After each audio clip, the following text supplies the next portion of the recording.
Do you want to level up a new class or even several new classes on Windcraft? Well then this is the video for you. Follow along as we break down each class and archetype and discuss which ones are the best for leveling. What we're going to be looking at is grinding from a party grinding point of view, where mainly area of effect AoE matters. Because the more mobs you can damage in an area, the more XP and shared XP you can get. Mana costs and spells matter too, of course, because they affect how much you can repeat your AoE attacks. Let me also just say that this is based on my friends and my experiences on beta. Things will of course update with time, but this is our opinion for the release version of 2.0. Also do keep in mind that you can reskill, so don't let this make you feel locked into one choice. But anyways, let's get started.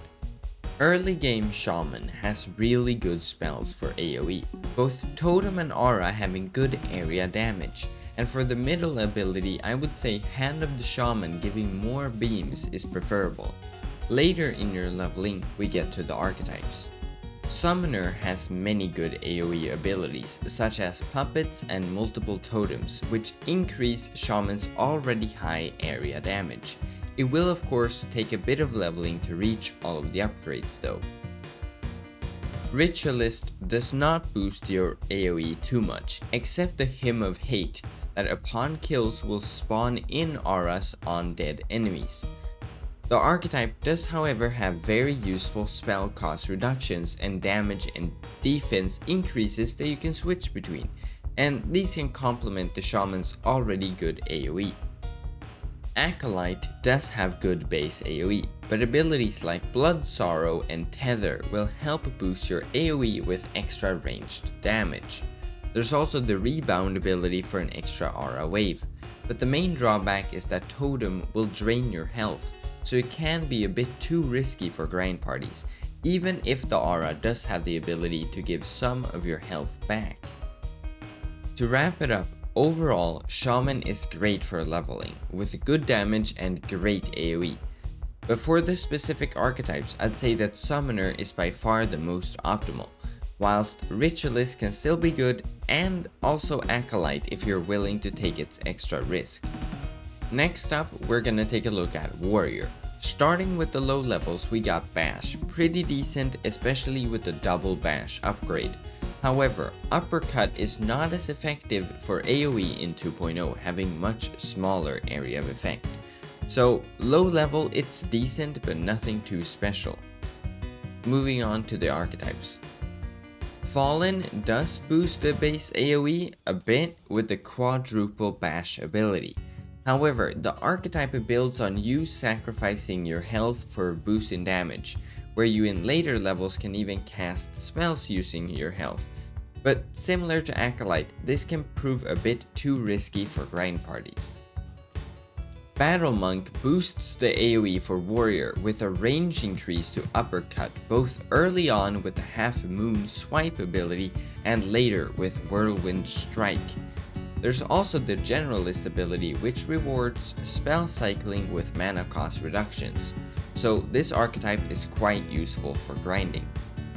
Paladin focuses on survivability, which can be quite good, but there's no ability that really boosts your AoE, but it will keep you alive longer, but other than that it's not really optimal. Warrior overall doesn't have very high AoE, especially compared to before the update. It's still pretty decent, but I'd say the best archetype to go for would be either Battle Monk or a combination of Battle Monk and Paladin.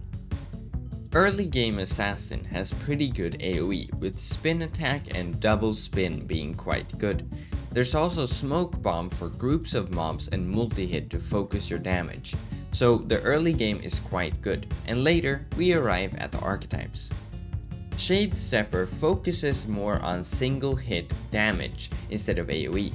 It does come with an AoE upgrade for Smoke Bomb, but not really more than that, so it's not really optimal for grind parties and grind spots. Trickster, on the other hand, has the clone-based abilities, where clones repeat your spells, which is amazing for AoE, because your range is increased such a large amount, and they can also absorb hits for you, helping with survivability, which is all optimal for grinding XP. Acrobat focuses a bit more on mobility, but you can use that to move around a grind spot to attack more enemies. It also has shurikens, which can chain attack between mobs, but most importantly, there's Jasmine Bloom that can have good AoE if you have the mana to spend for it. To conclude it for Assassin, Shadestepper isn't really optimal for grind partying and finding several mobs, so I would say Trickster by far has the most AoE, but Acrobat still has some potential as well. Moving on to Mage, with early game it's gotten much better, having Meteor as the first spell. Meteor has good damage and decent area of effect. There's of course also Ice Snake early game that has good range. And of course there's Heal, which is good for your survivability. Later on in your leveling, we get to the archetypes. Riftwalker does have Mage's base AoE, but doesn't really expand on it. It mainly focuses on stacking damage using Winded, but that's mainly against single targets. Riftwalker's last ability, Time Lock, will however not drain your mana, so you can spam spells for a moment. Winded can also later decrease mob damage, but overall it's not really optimal for the XP party. Lightbenders are basically DPS healers, where healing will help boost your damage. However, Meteor gets switched by Orphanim that only focuses on single targets. However, the Lightweaver ability has an orb that rotates around you with quite good AoE. The best part, however, is that Lightbender can focus on healing and still do some damage, which will keep you alive during grind parties. Arcanist has Burning Sigil, which adds extra AoE after the meteor hits the ground. However, Arcanist will remove heal and add the mana bank, which on the other hand is quite good for spell spam. Later down the line, you get Arcane Explosion and Arcane Overflow, which will help with repeating the good AoE spells like Ice Snake and Meteor, making this archetype pretty good. To wrap up for Mage, all archetypes can unlock Sentient Snake and Snake Nest, which will make Ice Snake follow where you look and split into 3, perfect upgrades to hit more mobs. But for the specific archetypes, I'd say to go with either Lightbender or Arcanist if you're willing to replace heal with potions. Early game Archer has good damage, but not really too much AoE, with Arrow Storm being quite weak and only one row of arrows. Albeit, there's an argument to be made for Arrow Bomb and the upgrade Double Shots that splits your main attack into 2, similar to the Shaman beams. Later on in your leveling, we of course get to the archetypes.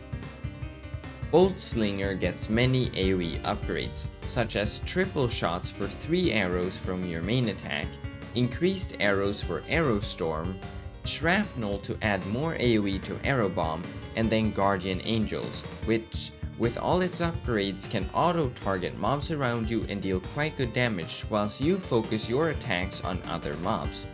Overall, it has very good potential for XP grinding.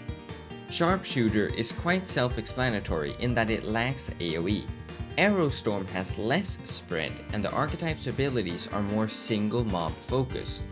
There is however the Crepuscular Ray that can be quite useful because it makes you float over your enemies raining down attacks, and there is Fire Creep where Arrow Bomb leaves a burning ground, but overall this archetype lacks AoE. Trapper has great AoE, with placeable traps and even more with the Tangled Traps upgrade. The mana traps will also allow you to do other spells whilst the traps deal with other enemies. The Hound ability will also help push mobs onto traps. And then, this archetype can also get Fire Creep that burns the ground under Arrow Bomb. Overall, it's great AoE and the archetype has awesome grinding potential. To wrap up the Archer class, early game it's not super special, and for which archetype would be good, Trapper is great for AoE and mana sustain, even though Arrow Bomb spam could cost a bit of mana. But Boltslinger is also a good option, however, not so much for Sharpshooter. So to sum it up, which classes and archetypes are most optimal? Well, I would rank it as the following. At number 1, Shaman with Summoner or potentially Ritualist, even Acolyte if you're willing to be a bit more classy. At number 2, there's Assassin with Trickster, but Acrobat could work as well. At number 3, we have Archer, mainly Trapper, but you could even go with Boltslinger. For number 4, we have Mage with either Arcanist or Lightbender. And lastly, at number 5, we have Warrior with Battle Monk or a Battle Monk Paladin mix.